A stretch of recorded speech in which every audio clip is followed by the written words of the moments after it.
have the pleasure today of introducing two young adults that I met when they were in 9th grade biology together. 4 years ago, they were kids, still pretty tall, entering this high school with sincere enthusiasm and excitement for learning. To properly challenge them, and for these two, challenge equals fun. For their biology teaching project, I had to find a topic that was so new and little understood that it was one I had never included in the unit before. Oliver and David successfully taught the class, and me, about epigenetics and its possible role in evolution. They collaborated, found fantastic resources, designed a thoughtful, hands-on interactive component, and presented with confidence. That was the beginning of our relationships, with me learning alongside them and continually being impressed. David and Oliver are both scholars, dancers, leaders, and actors. In the 4 years I have known them, they have each continually pursued growth opportunities whenever presented. For a few small highlights, David co-captains the Ocean Bowl team, captain of track team, was a senior leader for Frosh Retreats. Oliver was Charlie in the Chocolate Factory. He played a major role in the Vote 16 initiative and has been meeting with the Greater Farallones National Marine Sanctuary Advisory Council as a student voice for our public resource. And that is the tip of the iceberg. Of course, they both have done so much more to engage in our community. I want to expand, though, for a moment on endeavors that broke their hearts a little this past year. Vote 16 and Sea Lion Bowl 2017. Oliver worked tirelessly on the Vote 16 campaign. He helped raise over $100,000 to get it on the ballot. He was eloquent as he was interviewed on KQED's forum, and the prop lost by a mere 4% margin. David led our Ocean Bowl team this year, learned all the ocean from the epipelagic to the hadal zone, inspired the team, and they were defeated in the last round of competition by 1 point. What I admire about these two is not how much they have succeeded or won, but is how they engage in challenges with zeal. And when they have stumbled, they have taken a day to be bummed. Yes, they have been bummed. And then they have rebounded with enthusiasm, showing intense persistence and resiliency. They have grown from their setbacks. And this is also about the community that we have been for them. They didn't have to rally alone, but did so with the buoying support of this class of 2017 and their families. Oliver and David are activists, environmentalists, feminists, and they care strongly about social justice. As a famous doctor once wrote, "Unless someone like you cares a whole awful lot, nothing is going to get better. It's not." These two, like their classmates, care a whole awful lot. And, like their classmates, they work intensely hard. And I, for one, am excited to see how they and you all change the world. I give you David Ludicky and Oliver York.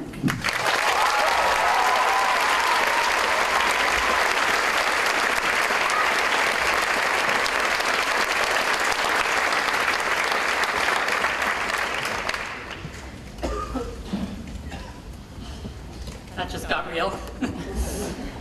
So, that's fine. David and I met in our first ever block of high school. It was Dance 1, A block. And as Miss Ashenfelter noted, we have continued to share interests throughout the years, from dance to architecture to marine science. And for years, it seemed like our interests would never diverge. But finally they did. Just 2 days ago, I decided to try my luck at impersonating Jason Derulo, and David became a Barry B. Benson aficionado. Yes.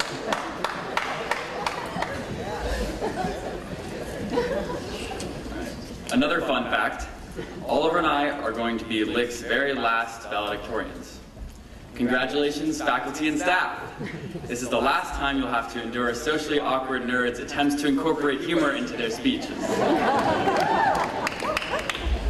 Regardless, we hope to rock the boat of valedictorian ship one last time before it sinks into the depths of Lick's history. Oh, the ocean puns are deep with this one. So, Ms. Ashenfelter just told you all a little bit about some of our failures, and some of you are probably surprised. David and Oliver, failures? But you're co-valedictorians. And you're both so handsome. And to that, we'd like to say, Mom, please sit down. I think we've all had enough of this tag teaming, so without further ado, I'll let Oliver take the stage.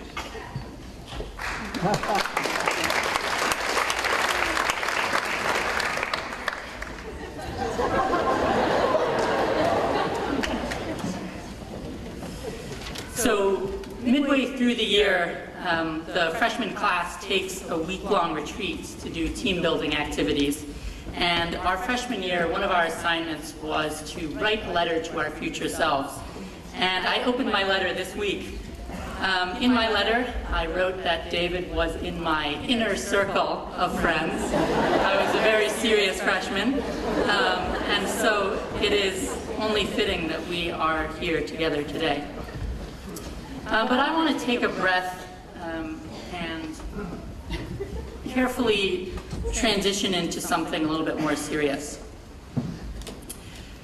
So, fellow members of the class of 2017, I want to wade into a fairly tricky topic. But first, some background for our friends and families. The question that politicized our grade at the beginning of this year was whether or not we should hang an American flag in the senior section of the cafeteria, which we affectionately call the CAF. Some students wanted to hang the flag as a show of their national pride.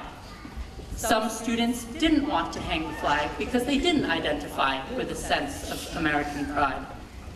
Some students didn't want to seem supportive of the long history of terrible things that have been done in the name of the flag, and still others didn't support flags or the idea of separating an international identity into national ones. All of these are valid perspectives, and our conversation last fall was full of controversy and passion. I'm going to take the risk today to stir this pot again.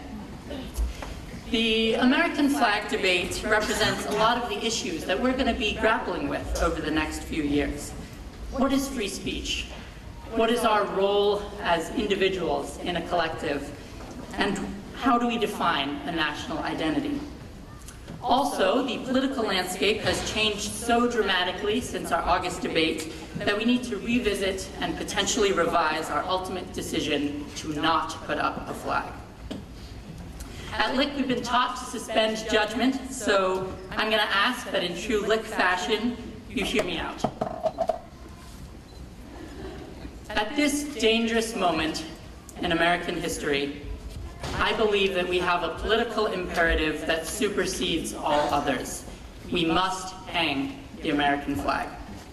And there are two reasons. Hanging the flag is now a matter of personal safety. Most of us participated in protests this year. Many of us wanted to show support for the people in our community who were rightly terrified of what it might be to live under a new regime. I am the son of an immigrant.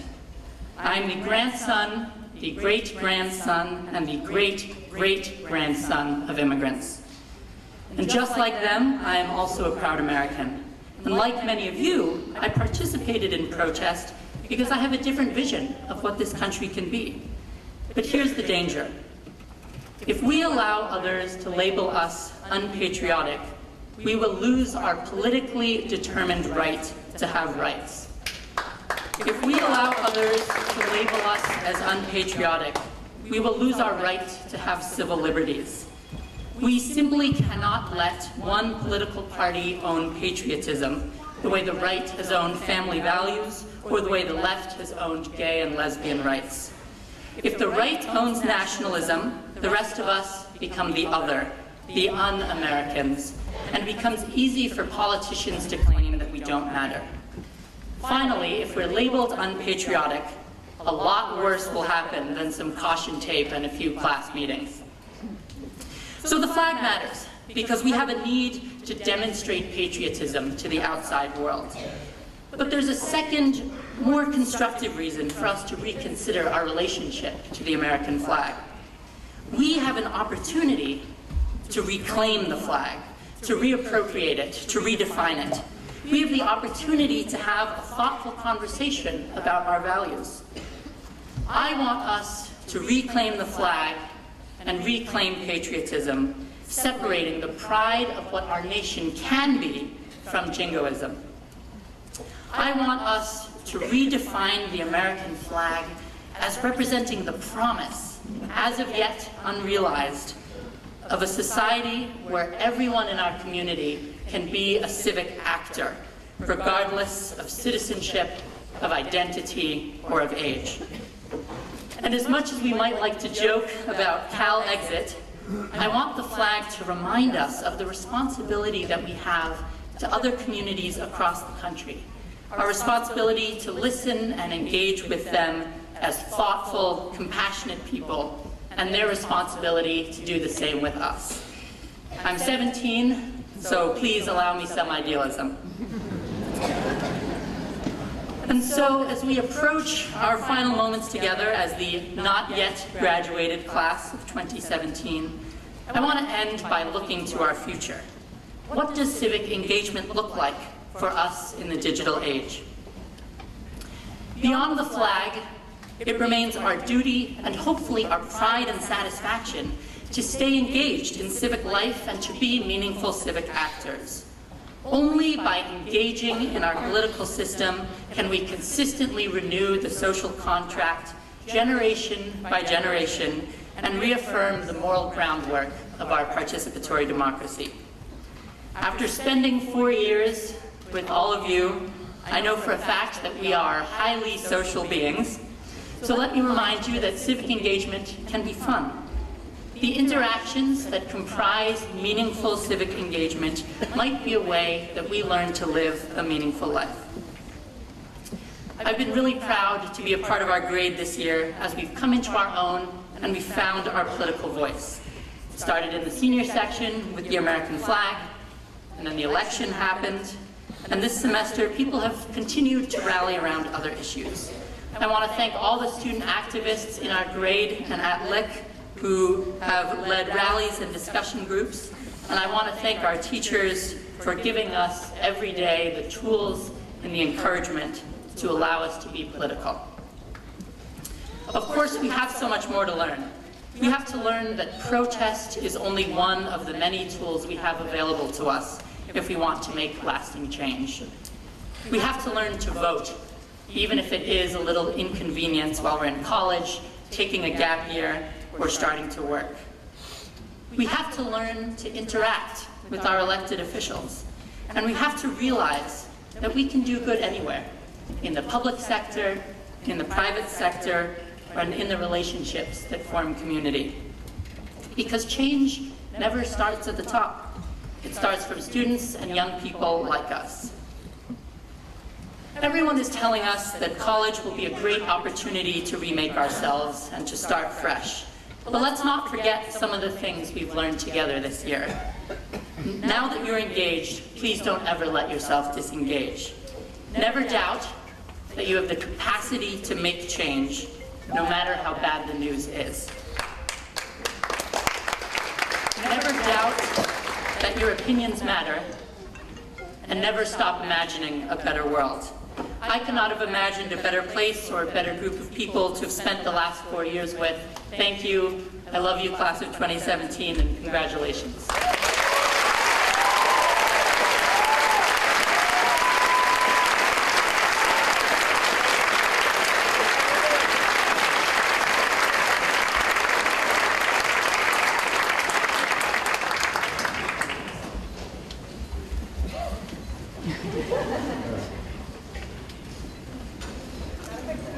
For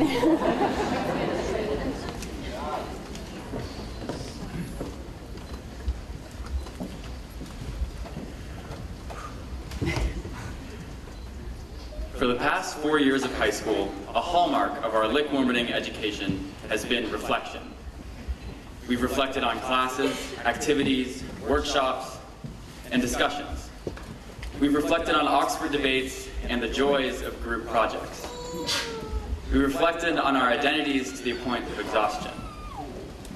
We've reflected on our goals, and sometimes we even get the exciting opportunity to reflect on our reflections.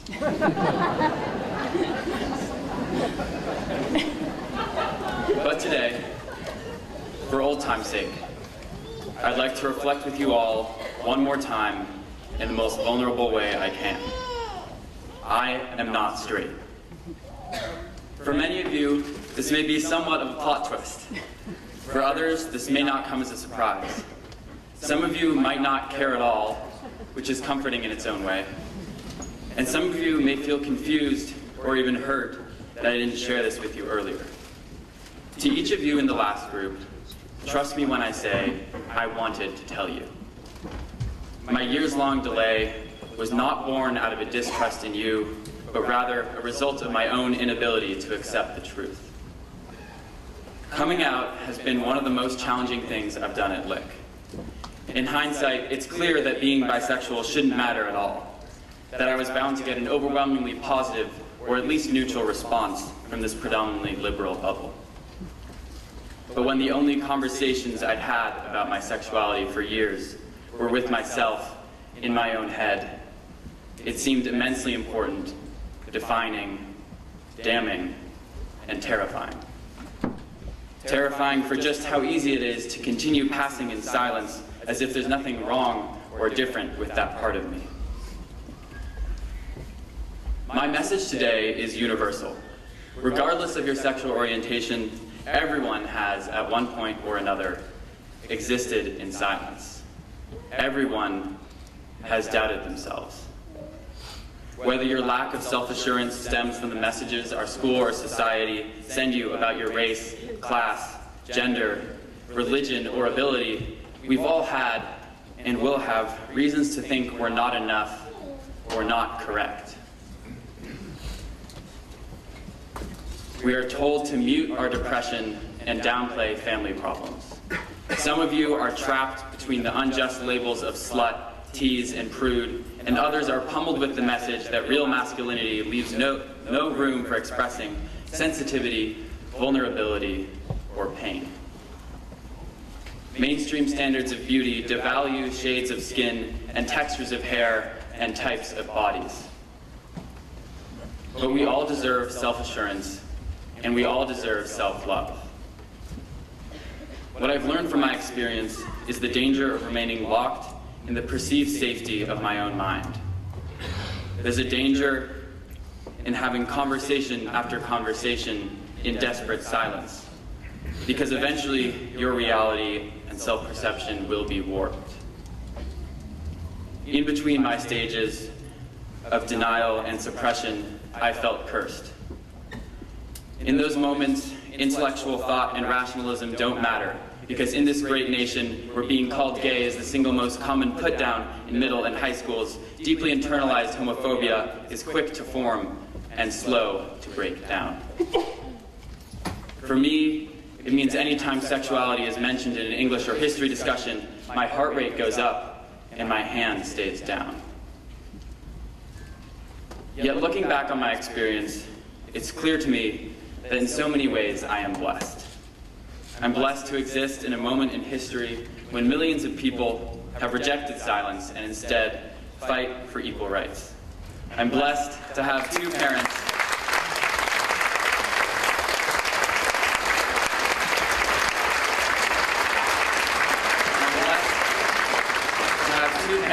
and two brothers who love me regardless of who I may love.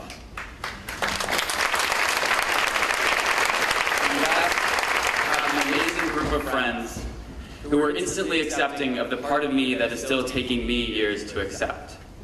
And I'm blessed to go to a school where so many fellow students had the courage to come out long before I did. To those of you in the class of 2017, and you know who you are, thank you. Simply existing as yourself, finding happiness with your identity, and staying proud has meant more to me in these past 4 years than you can imagine. I've watched and learned from each of you, and I thank each of you for finding the strength to be true to yourselves. When we are courageous, we might provide help we don't even know we're giving. To speak about issues that matter to us and support the people in our communities is a gift. A gift of clarity to ourselves and encouragement to everybody else. We've all received this gift at some point. We've all stayed at this school because every person in our grade has been made to feel valued and accepted, whether in a peer group or by a single member of the faculty. These invitations to live authentically are beautiful and something we should always pay forward. In the next few years, we'll have a lot of choices to make. We'll choose what to major in, how to budget our time, how to treat other people. But even in those things we can't change, those qualities or characteristics or circumstances we are born with, we have agency. We can choose how to respond. We can choose to reach out to and confide in the people who love us and want to support us. We can choose to search for the support system we need even when we don't believe one exists. We can choose to resist toxic messaging and fight the tendency to sink into self-hate. We can choose to be there for each other. We can choose to speak up.